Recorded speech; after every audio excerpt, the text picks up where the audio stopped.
अब बदल जाएगी कांग्रेस? क्या कांग्रेस संगठन होगा मजबूत? कमलनाथ का हार पर मंथन, कैसा होगा अब कमलनाथ का मैनेजमेंट? जी हाँ, ये सवाल कांग्रेस के मौजूदा हालातों को लेकर लाजमी है। हालिया 4 सीटों पर हुए उपचुनाव के नतीजों में स्कोर बोर्ड पर बीजेपी ने 3 तो कांग्रेस को 1 सीट मिली। कांग्रेस ने भले ही बीजेपी की पारंपरिक सीट हासिल कर ली हो, लेकिन जोबट और पृथ्वीपुर इन 2 सीटों पर मिली शिकस्त से कांग्रेस के संगठन पर एक बार फिर सवाल खड़े हो गए। यही वजह है कि कमलनाथ ने 3 दिवसीय बैठक बुलाई। बैठक के दूसरे दिन कमलनाथ के तेवर बदले बदले नजर आए। साफ कर दिया गया कि जो निष्क्रिय है उसे पार्टी से बाहर किया जाएगा। प्रभारियों को लेकर संगठन के बारे में चर्चा करिए कि संगठन हमें मजबूत करना है, हम भी अपनी तैयारी में लगे। एक और पार्टी की मजबूती पर काम को लेकर कांग्रेस नेतृत्व एक्टिव दिखा, तो वहीं दूसरी ओर निशाने पर भाजपा रही। कमलनाथ ने आरोप लगाया कि भाजपा की ध्यान मोड़ने की राजनीति का हम खुलासा करेंगे। जनता का ध्यान आकर्षित करेंगे। महंगाई का, खाद का, आज हर वर्ग तरसता है मध्य प्रदेश में, और भारतीय जनता पार्टी का जो ध्यान मोड़ने की राजनीति है, गुमराह करने की राजनीति है, इसका खुलासा हम करेंगे। भाजपा पर आरोपों की बौछार है, तो वहीं दूसरी ओर भाजपा का भी कांग्रेस पर वार है। बीजेपी का कहना है कि कमलनाथ कार्रवाई की खानापूर्ति कर रहे हैं, तो गृह एवं जेल मंत्री डॉक्टर नरोत्तम मिश्रा ने कहा कि कमलनाथ को आत्म मंथन करना चाहिए।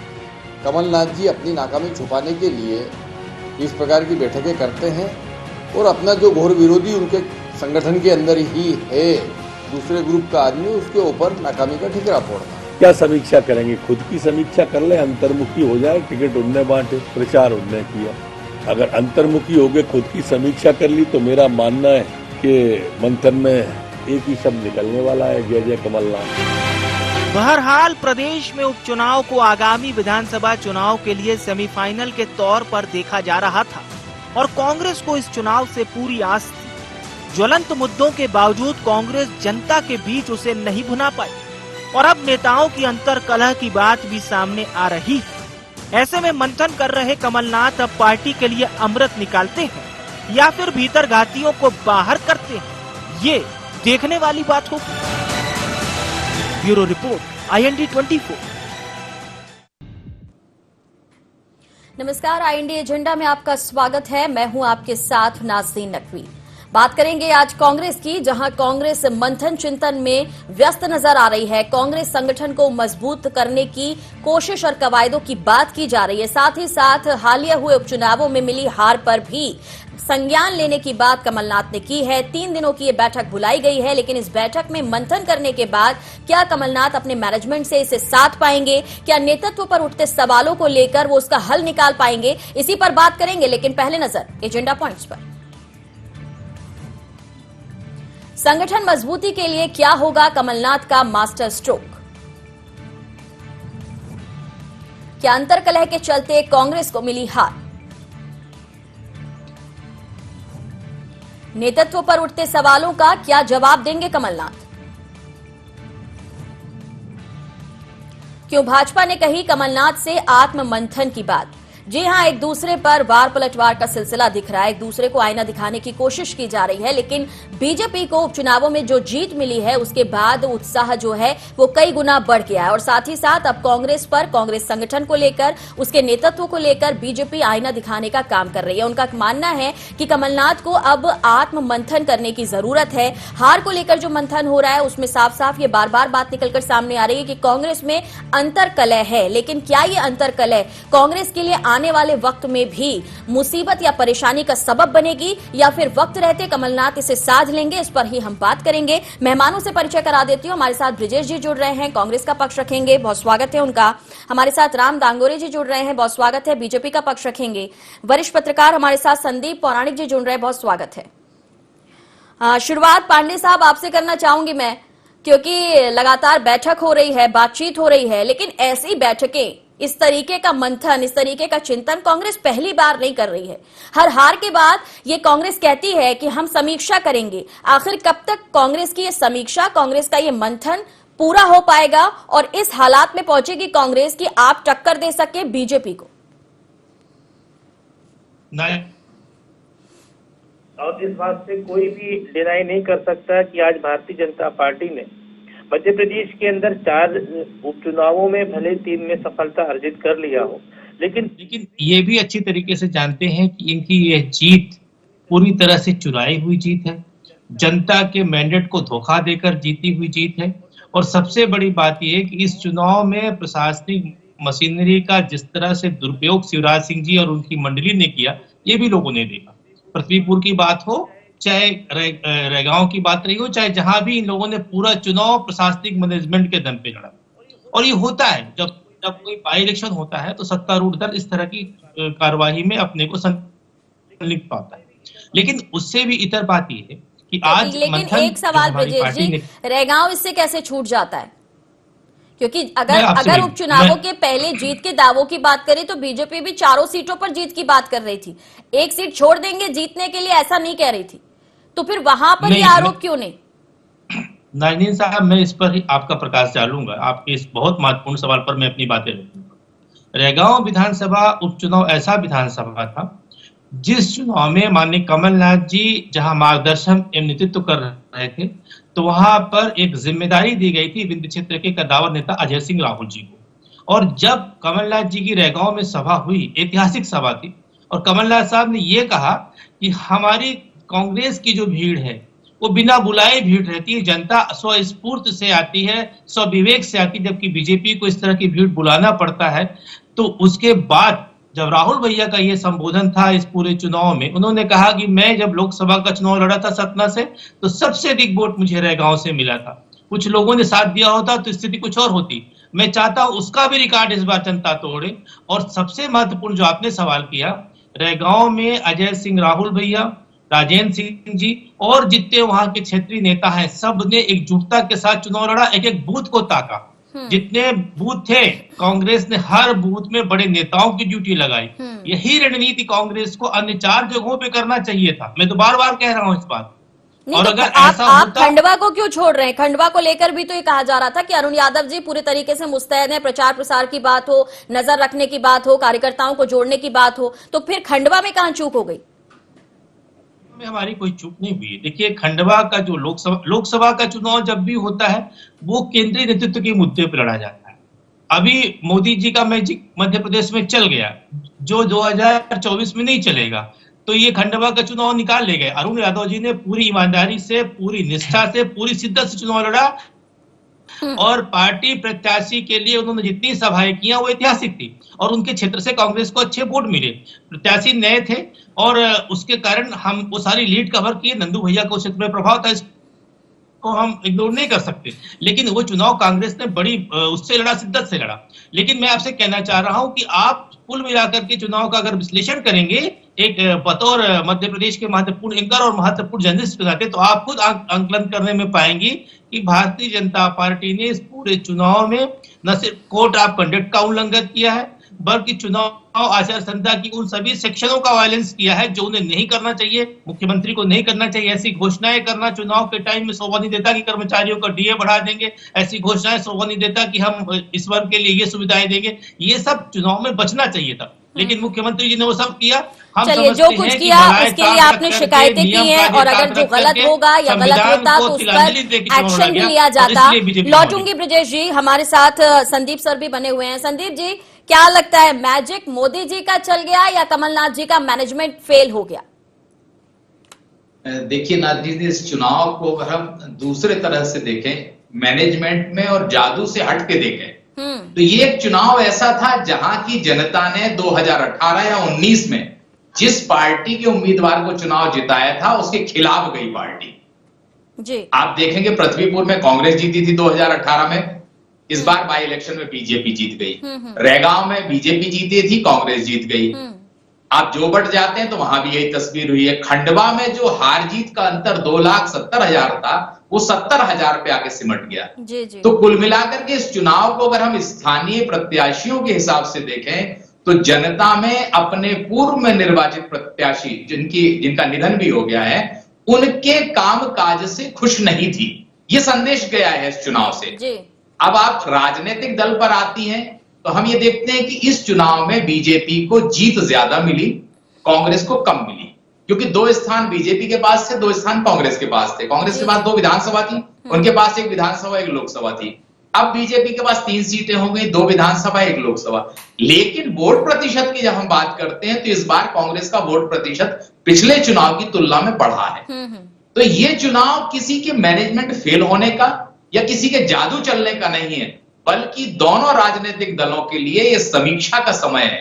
उन्हें ये देखना पड़ेगा कि आखिर ये बदलाव हुआ क्यों, उनका वोट प्रतिशत थोड़ा बढ़ा है, किसी का घटा क्यों। ये चुनाव एक संदेश देने वाले हैं कि अगर 2023 की तैयारी दोनों राजनीतिक दलों ने बेहतर तरीके से नहीं की तो नतीजे कुछ भी हो सकते हैं। यही कारण है कि कांग्रेस ने और बीजेपी दोनों राजनीतिक दलों ने मंथन शुरू कर दिया है। बिल्कुल ठीक कहा आपने। हमारे साथ दांगोरी जी बने हुए हैं। दांगोरी साहब, क्या कहना चाहेंगे? जैसा कि संदीप जी कह रहे हैं कि संदेश जरूर मिला है, जीत जीत होती है, इसमें कोई शक नहीं है, लेकिन जनता ने एक मैसेज देने का काम किया है और इससे 2023 की तैयारी को लेकर बीजेपी भी लगातार एक्टिव दिख रही है। तो क्या आप भी समझ रहे हैं कि ऐसा नहीं है कि आप कह रहे हैं कि कांग्रेस एक्टिव नहीं है या कांग्रेस आपको टक्कर नहीं दे पा रही, लेकिन जनता समझ रही है? देखिए, चुनाव में कोई 2 ही पार्टियां प्रमुख रूप से फाइट करती है। हमारे यहाँ पे कांग्रेस है और भारतीय जनता पार्टी है।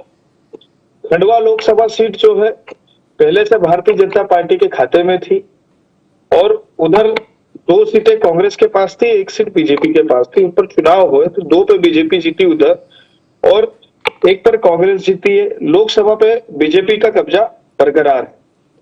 वोटिंग परसेंटेज अगर देखा जाए, पहले का रिजल्ट देखा जाए और आज का रिजल्ट देखा जाए तो पहले 80% के ऊपर वोटिंग परसेंटेज गया था, आज 65 के 60 के लगभग आकर के वोटिंग परसेंटेज सिमट गया है।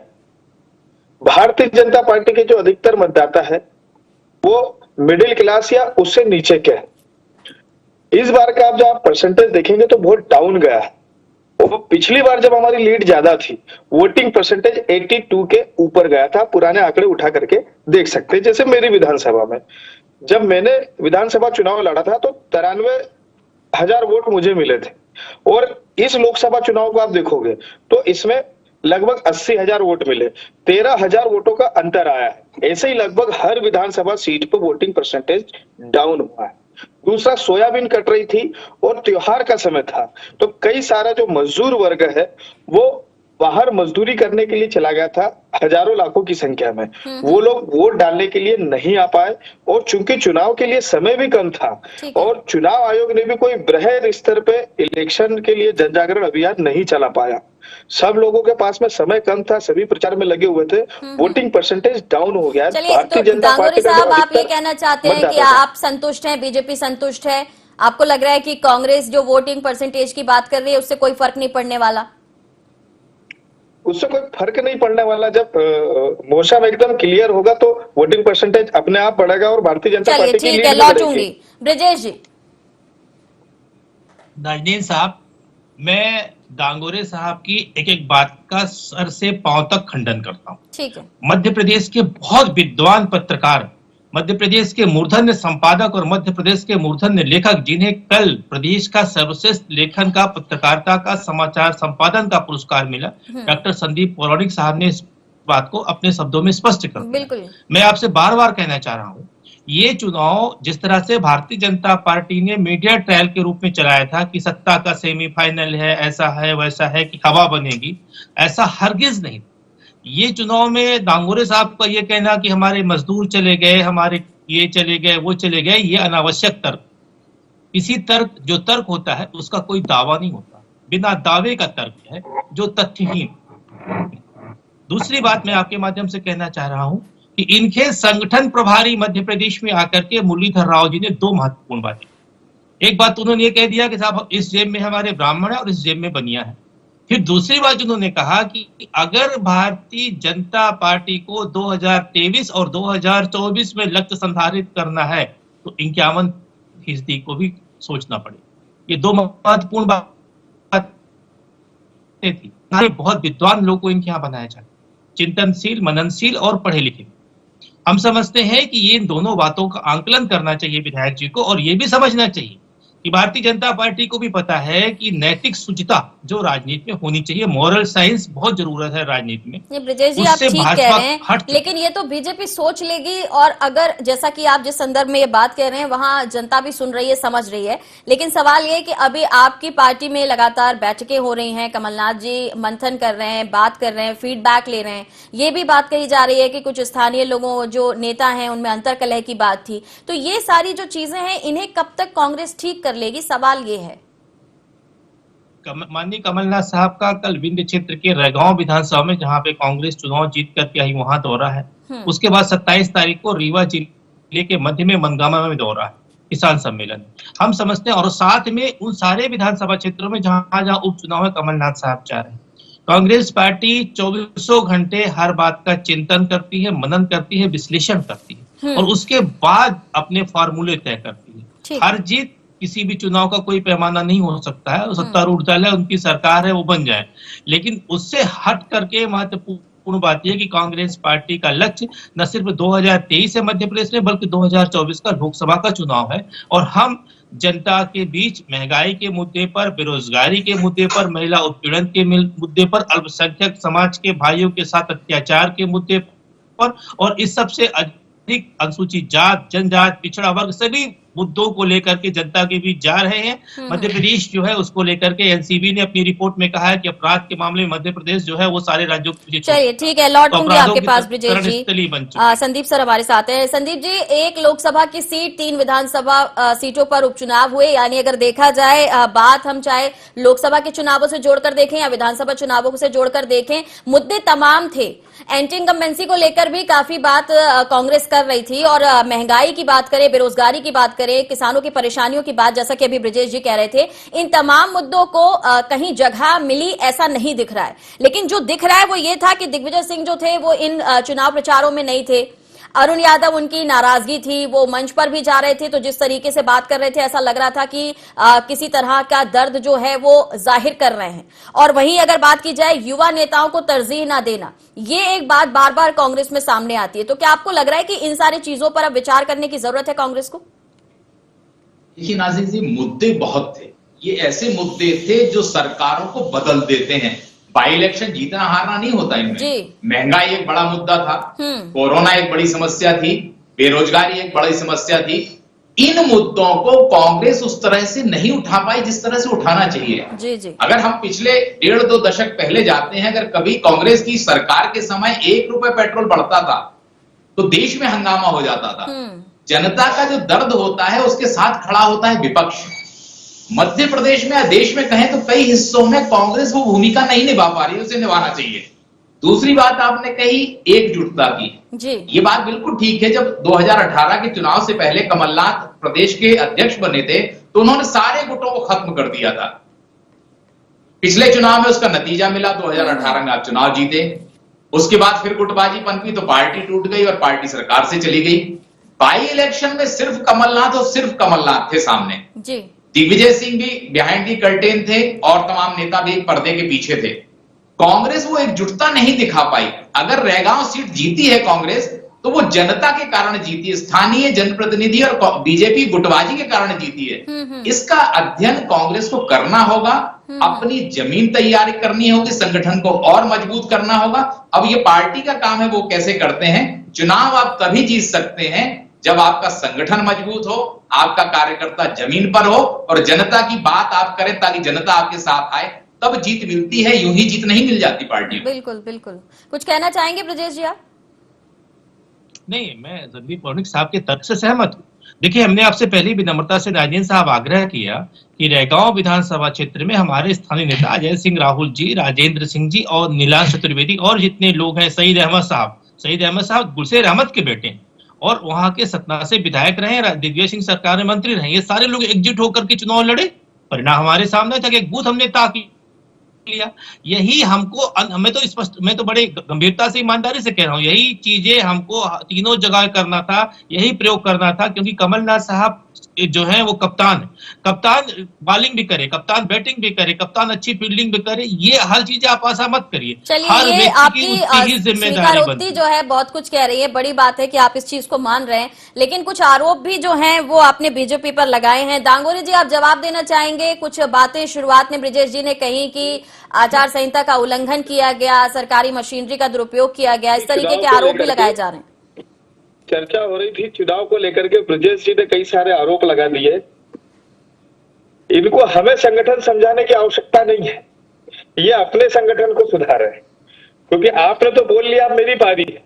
मैं तो बिल्कुल शिष्टाचार की बात कर रहा था कि ऐसा हो गया तो इसलिए वोटिंग परसेंटेज डाउन हो गया, जीत कम लीड से हुई है, लेकिन इन्होंने हमारी पार्टी पर झड़ी लगा दी। अब बताइए भैया, तुम गांधी सरनेम को कब से झेल रहे हो? यहाँ चुनाव में अरुण यादव जी का टिकट काटा आपने, आप जातिगत वोटों की बात करते हो, ओबीसी को एक सुभाष यादव जी को आपने मुख्यमंत्री नहीं बनने दिया, विधायक दल में बहुमत प्राप्त होने के बावजूद, या अरुण यादव जी का टिकट काट दिया।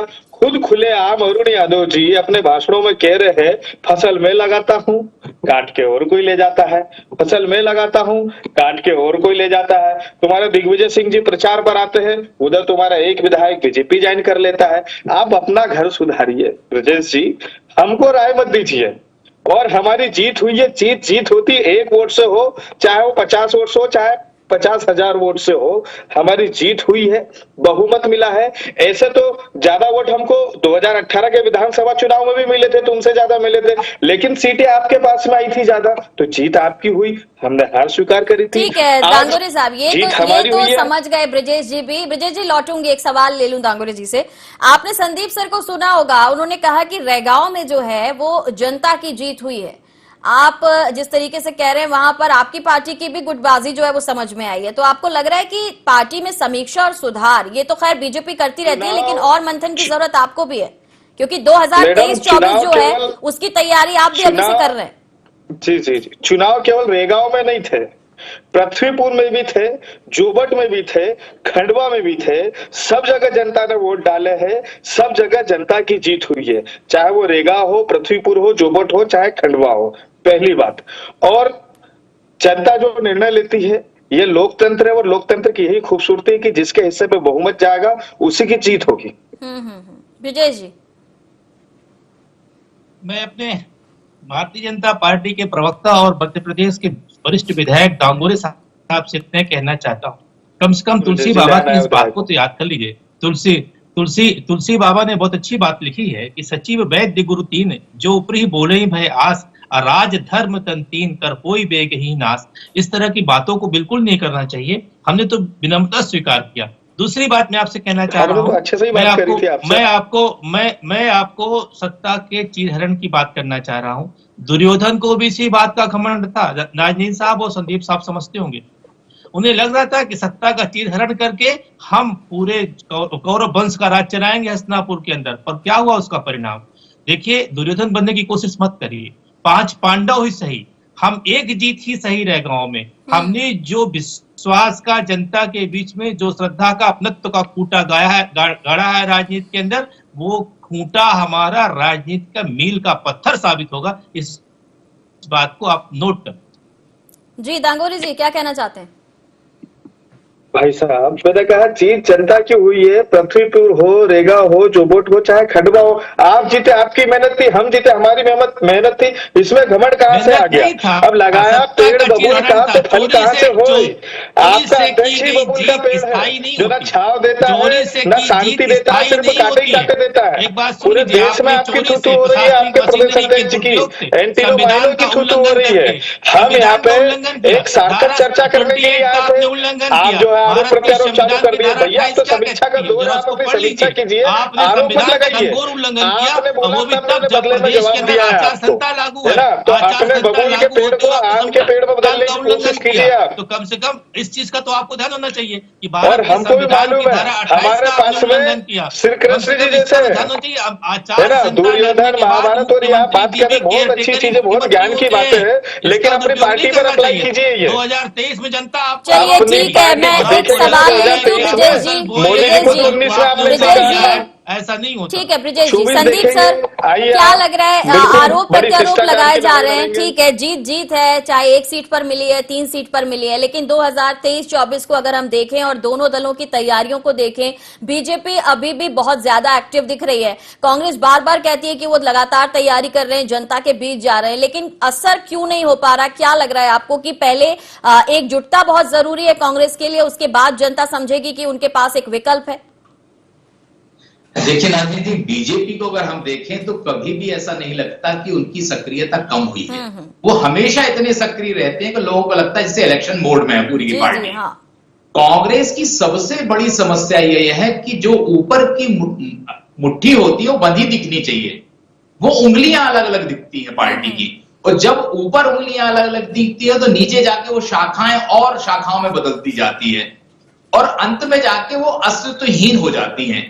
कांग्रेस को इस चीज का मंथन करना बहुत जरूरी है और ये समझना होगा कि आखिर ऐसा क्यों हो रहा है कि हमारा कार्यकर्ता जमीन पर वो काम नहीं कर पा रहा जो करना चाहिए। इसलिए सबसे पहले जरूरी है कि प्रदेश स्तर पर भोपाल में एकता नजर आए पार्टी के अंदर, ताकि कार्यकर्ताओं में संदेश जाए कि सारे नेता एक हैं, पार्टी के लिए सारे एक हैं, लिहाजा कार्यकर्ता भी काम करेगा और आप संगठन आपका मजबूत होगा, तब आप दूसरे संगठन से लड़ाई लड़ पाएंगे, क्योंकि आधुनिक सत्रों से और सारी चीजों से मजबूत है वो पार्टी सामने वाली। चलिए, बिल्कुल संगठन को एकजुट होने की बात संदीप सर ने भी कही है, कमलनाथ जी भी इस पर फोकस कर रहे हैं। फिलहाल तीनों का बहुत शुक्रिया, लेकिन अब देखना होगा कि कांग्रेस खुद को मजबूत करने की जो बात कह रही है इस कवायद में आखिर वो कितनी सफल हो पाती है, उसकी ये कोशिश कितना रंग ला पाती है, और कमलनाथ जी के नेतृत्व पर जो सवाल उठ रहे हैं आखिर उन सवालों का जवाब वो कब और कैसे दे पाते हैं, क्योंकि आने वाले आगामी चुनावों के लिए दोनों ही दल जो है अभी से मजबूती से कोशिश करने में जुट गए हैं, लेकिन किसकी कोशिश कितना रंग लाएगी इसका इंतजार रहेगा। फिलहाल इतना ही, दीजिए इजाजत, नमस्कार।